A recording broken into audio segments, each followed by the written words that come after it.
Mirrors by Greensearcher. Epilogue Part 2. Growing Up. Adam raced down the dock, tugging off his shirt as he ran, hopping out of his breeches and diving into the lake in nothing but his drawers. He emerged from the water a minute later, shaking his head from his face. "Are you coming?" he called out. Belle stood on the shore, pink-cheeked. She blinked, shook her head, then set the small picnic blanket in the grass. It was nothing unusual, after all. They had come here every summer the last several years, just as the trees grew green and the water warm enough to swim in. Yet, this summer, something felt different. She stood for another moment, pursing her lips.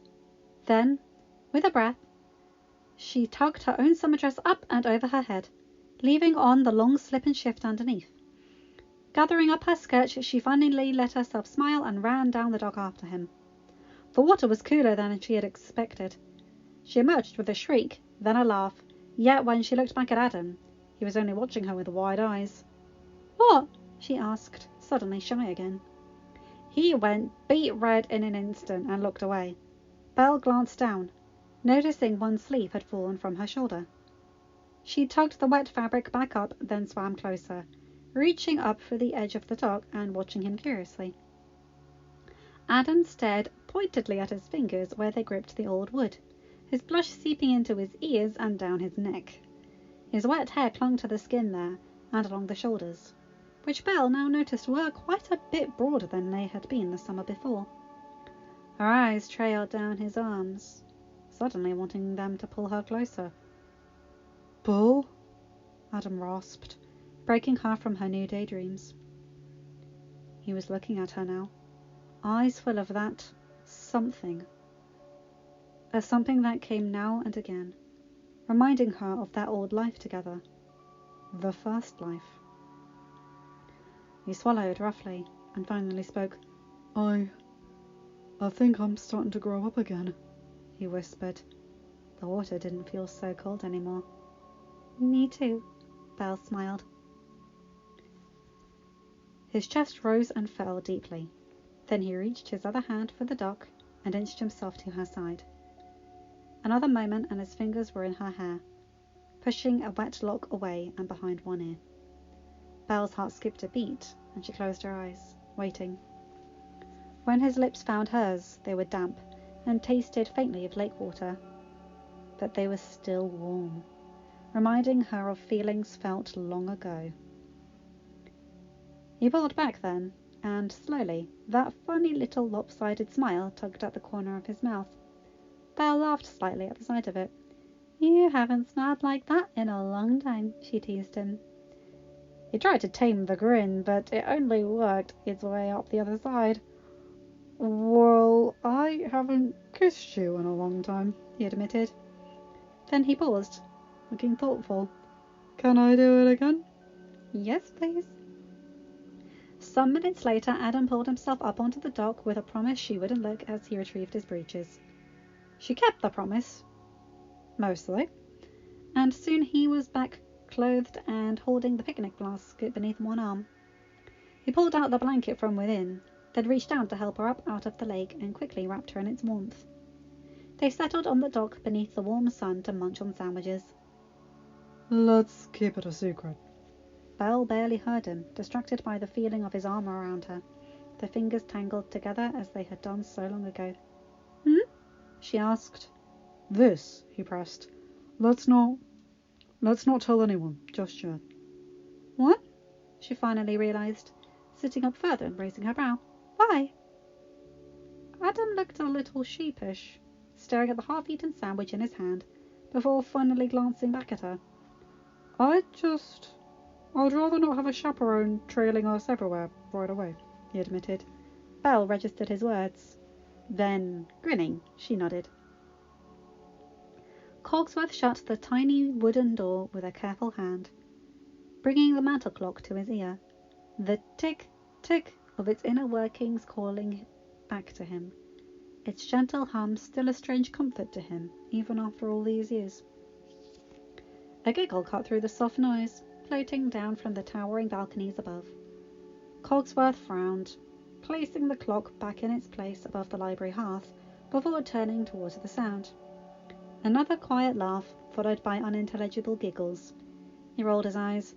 Lumiere and Fifi at it again, no doubt, the old butler thought, huffing to himself and moving towards the stairs to put an end to such mischief. As he reached the second balcony, the noises came to an abrupt halt, followed by sounds of someone stumbling around and a half a dozen books falling to the floor. Smirking, Cogsworth rounded the corner. "Aha! Oh!" he said, stopping in his tracks. For where he had been expecting to find the castle's maitre d' and one of their maids, he saw Belle. She sat on one of the long couches that was scattered up these upper floors, staring intently at the book in her lap. She leaned forward in concentration, one hand reaching up to tuck several stray pieces of hair away before covering up one bright red cheek. Not 2 paces away stood the teenage prince, slouching casually, too casually almost, against the nearest bookshelves. His head was buried in another novel, held up to his face by both hands. Cogsworth cleared his throat. "My lord," he said, "you haven't seen Lumiere about, have you?" Adam peeked just a fraction more of his face above the book. He shook his head. "Nope. Nope." Cogsworth said, puzzled. "Well, forgive my disturbance." At the bottom of the steps once again, he could have sworn he heard another giggle bouncing down the steps behind him. 3 weeks later, Prince Adam came bounding down the hall at full speed. "Have they started already?" he gasped before his father's office, where he had been invited to meet with some visiting dignitaries. No, you're just in time, my prince," Cogsworth said. "Though before you go in, I must inquire about this new trend," he said, raising a brow. Adam frowned, cocking his head. "What do you—" He trailed off, having caught sight of his reflection in a mirror lining the wall. What looked very much like a woman's rouge was smudged generously over his mouth. Oh! He stammered, lifting an arm and rubbing his face furiously against his sleeve. A long streak of red stained the fabric as he pulled away, but it had only served to spread the colour further along into his cheeks. "Cogsworth, this isn't, Adam faltered, looking frantic and trying to again with his other sleeve. "This isn't—" "Isn't what, your highness?" "I mean, I was just, Adam went on, giving up his attempts to clean his face. "I was just eating some, strawberries," he exclaimed. "Yeah, strawberries." Cogsworth narrowed his eyes. "And they found their way to your neck, my prince?" Adam's hand flew to the spot, cheeks flushing even brighter than the strawberries still coating his lips. I'm a messy eater," he claimed. "Indeed. I'll just go wash this off before I go in," he stammered, already racing back down the hall. "A wise choice, I believe." Another month flew by. It had been a busy night, for the king had hosted a dozen important families in an effort to implement some new policy or another. Still, additional duties did not mean Cogsworth abandoned his usual ones, and was now making his nightly rounds, ensuring each clock wasn't a second out of time. Everyone had long since gone to bed. Or so he thought. Humming to himself, he reached a parlour off the north wing that housed a tall grandfather clock. A beautiful piece, but it wasn't the clock that caught his eye. For as the light of his candle fell into the room, a head flew up from the opposite side of the sofa. The young prince stared at him, eyes wide and startled. Another figure emerged slowly beside him. Belle, pink-cheeked and giggling. Her hair was undone, sleeves loose around her shoulders, the prince's own jacket discarded halfway across the room. "Aha! I knew it!" Cogsworth declared, wagging a finger at them from the doorway. Prince Adam cursed, though Belle only giggled further, burying her face in his blouse. "Well, you've had your fun," Cogsworth went on, determined to enforce a very strict chaperone policy for the following day as he hurried them from the room. "Now it's off to bed, off to bed." Just desserts. Gaston stepped into the bustling barn, greeted by a gay tune and several hundred chattering villagers. "Don't worry, I've arrived," announced loudly, making sure to flex his biceps as he said it. Those nearby glanced his way, but quickly returned to their own conversations. Gaston frowned deeply, and a moment of confusion swept over him. Didn't everyone adore him? He brought a hand to his head. No, that was one of his dreams, wasn't it? He could barely keep things straight anymore, but it wasn't just his dreams of admiration. He had been having nightmares too. Nightmares of a horrible, strange, hideous creature holding him by the throat, of wolves snarling and drawing near him as he fought in vain to move a muscle, of a woman with bright red eyes and a horrible pain. Gaston shook his head, pushing the strange memories away. They made him feel weak, which was something Gaston was not. Huffing in annoyance, he scowled at those ignoring him. These little people were fools if they couldn't see just how great he was. He'd just have to make them see it. He pushed his way past them, searching for fresh meat. His eyes soon caught 3 pretty ones sitting together at the counter. Their blonde curls and well-endowed figures were hard to ignore, and he made his way over in 3 great strides. Now, ladies, you can only have me one at a time, he began, puffing out his chest and offering his best grin. Who will be first? The triplets looked up at him, and for a moment their eyes grew wide and glassy. He smirked. It didn't do much for Gaston to capture Dame, after all. Yet barely another moment passed as, one by one, their eyes slowly darkened into something strange.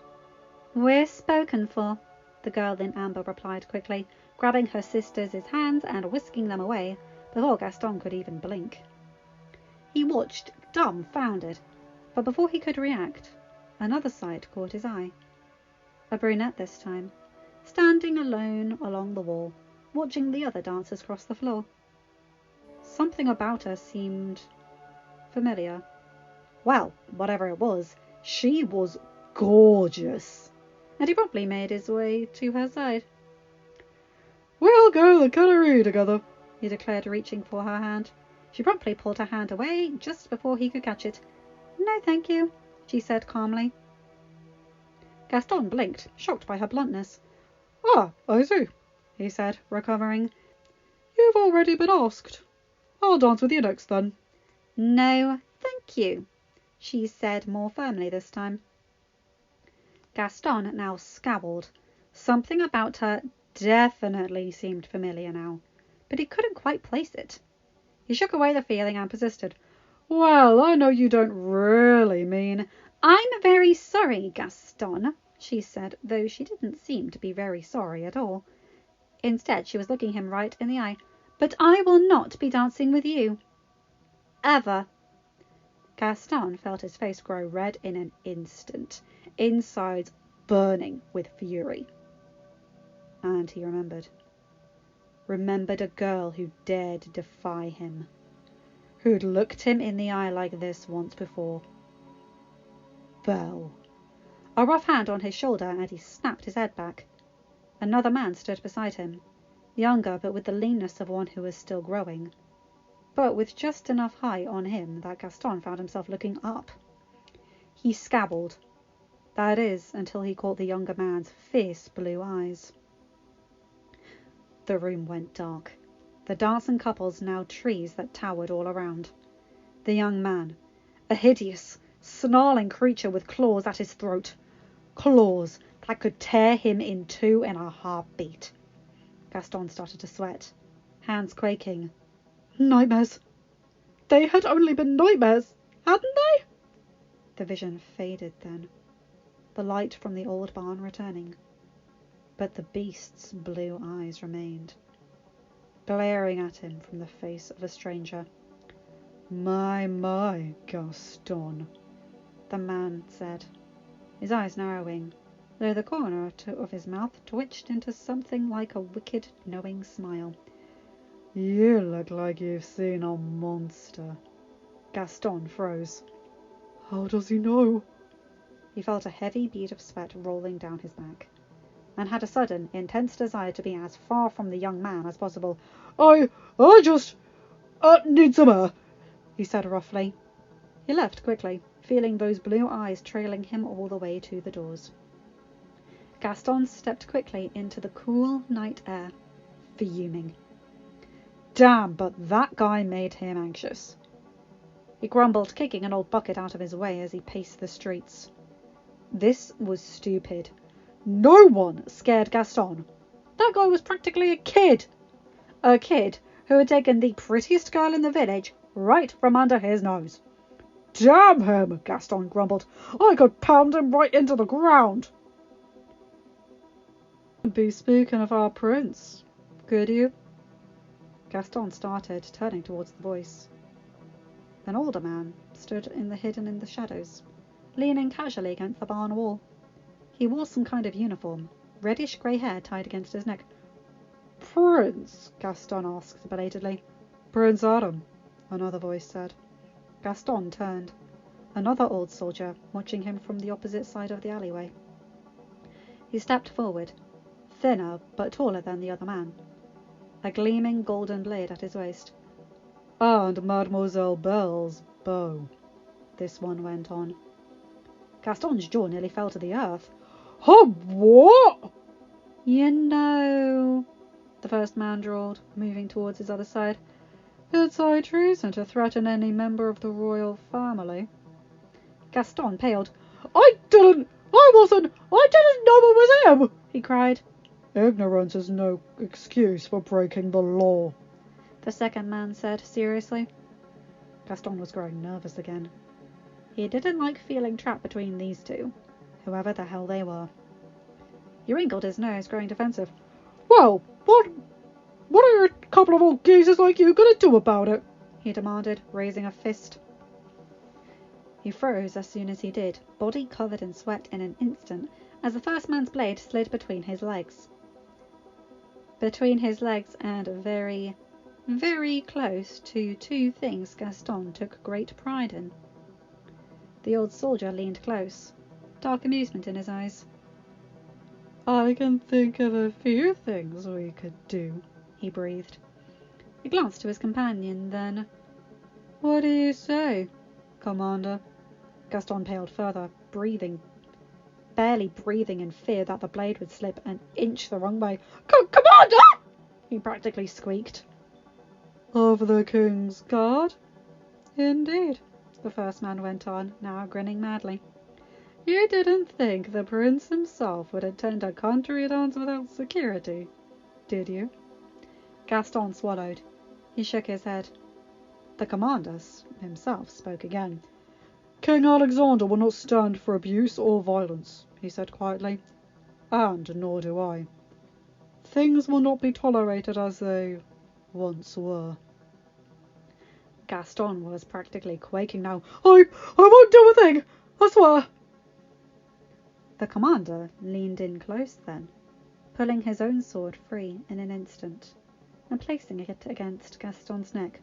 No, you won't, he said darkly. Gaston stared at him with wide eyes. From this close he could see the golden rings in the man's ears, and his reflection in them trembling like a frightened hare. We'll be watching you. One toe out of line and you will regret it. The commander went on, voice even but cold. Do you understand, young man? Gaston swallowed again, feeling the cold blade against his throat. He nodded earnestly. Good, the commander pulled away, nodding for his companion to do the same. The shorter, broader man did so, somewhat reluctantly. As soon as he was free, Gaston fled the alleyway, forgetting all about pretty girls and the attention of the villagers in his desire to get as far away as possible from those guards. Them and the strange prince with the eyes of a beast. As soon as he was out of sight, Jean chuckled. Well, I think we scared him right well. He smirked, but he'll be looking over his shoulder the next time he takes a shit. Jean, sorry, he said, though his smirk only widened. Still, you have to admit that was satisfying. Giles watched Gaston's hulking form scamper across a distant corner. He let himself grin. Indeed. Very satisfying. Prince Victor sauntered through the halls of his palace. He had plenty he should be doing, but he cared little for his duties. Instead, he went in search of entertainment, leaving behind a half-read letter from his brother. "I've sent a representative to speak with you," Alexander had written. "I would advise, brother, that you take great caution in their presence." Victor huffed. What in hell's name was that supposed to mean? A maid approached then, distracting him from his thoughts. She held a tray of used plates in careful hands, ducking her head and passing him silently. Yet it didn't stop Victor from noticing her. "You're there," he said. She froze, holding the platter tight and offering a deep curtsy. Your Highness, she said nervously. He looked her up and down, slowly. "You're new," he observed, wetting his lips. Yes, Prince Victor. He moved towards the nearest door, pushing it open into one of the guest chambers. "Come in here," he said quietly. She glanced towards the open door, eyes growing wide. I'm supposed to report downstairs for supper, my lord, she said, voice barely above a whisper. "They don't need you down there," he said darkly, leaving the threshold and moving closer. He soon towered above her, staring down with hungry eyes. He cocked his head. "Besides, you wouldn't disobey an order from your prince, now would you?" The girl stared at her feet, the tray in her arms starting to shake. Victor grinned, reaching for her wrist, then fell heavily to the floor. The maid screamed, dropping the tray and fleeing down the long hall. At the sound of her heels grew faint and the clamouring silverware stilled, a quiet cackle rang out from the darkness. "Oh, I really am getting the hang of this now." Victor tried to move, but could barely roll over, turning this way and that in search of the voice. Instead, he caught sight of the large silver platter the maid had dropped, leaning against the door frame. And from it, his reflection stared back at him. And he squealed in panic. Agatha stepped out from the shadows then, still sniggering to herself. "A swine! How fitting," she observed, staring down at the creature. "The perfect spell for a greedy, disgusting man like you." The pig at her feet squealed again. He ran in a circle, stopped and began snorting angrily. "Change me back here, sir," Agatha replied, raising a brow and placing two wrinkled hands on her hips. "You better ask more nicely than that, or a chef may decide to put you on the menu." The animal froze. Then, ducking his head, offered a short, far more polite little snort. Agatha smirked. "Well, perhaps I can be merciful," she decided. She crouched down to his level then, staring at him with narrow eyes. "But place a threatening hand on another soul, and this spell returns in full force. Sound fair?" Pig Victor's beady eyes grew wide. He nodded earnestly. With a wave of her hand, she returned Victor to his human form. He appeared in an instant as himself, crouched on his hands and knees, breathing heavily, and staring up at Agatha with lingering horror. She laughed, stepping through the platter's reflective surface and leaving Prince Victor to rethink his life. This time, Belle sat alone in a beautiful carriage, gazing over the countryside lumbering along outside her window. The fields there had finally begun looking familiar again, and she was reminded of the days she herself once spent in them. How different things were now. She looked down at the parcels across from her, tucked safely against her feet. Not gifts nor gowns of the latest fashion filled them, but canvases filled with art. Her own. She had spent the summer in Florence, studying alongside other young artists and visiting the city's beautiful structures and museums. Master Pascal had insisted she visit the place herself, believing it would provide her the experience and exposure she would need like nothing else could. It had been wonderful, and she'd even received a commission from a prominent family that she was anxious to start on once she returned home. Home. The word meant many things to her these days. It brought thoughts of her family, of course. Mamma was now teaching in Molyneux once again. It was where she felt she could do the most good, though she continued providing instruction for many of the teachers throughout the province. Papa had been working to modify several more of his practical inventions for widespread use across the province. And just last year, his woodcutting invention had been picked up by a bordering kingdom.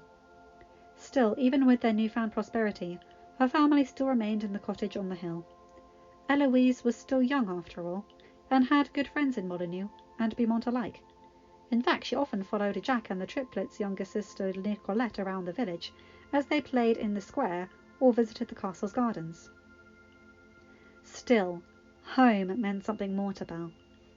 One person came to mind, and she smiled, glancing down at the stack of letters in her hands.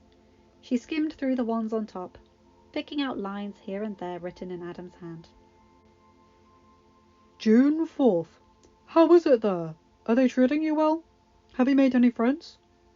June 6th. Well, I've made it 10 days without you. Only 86 to go.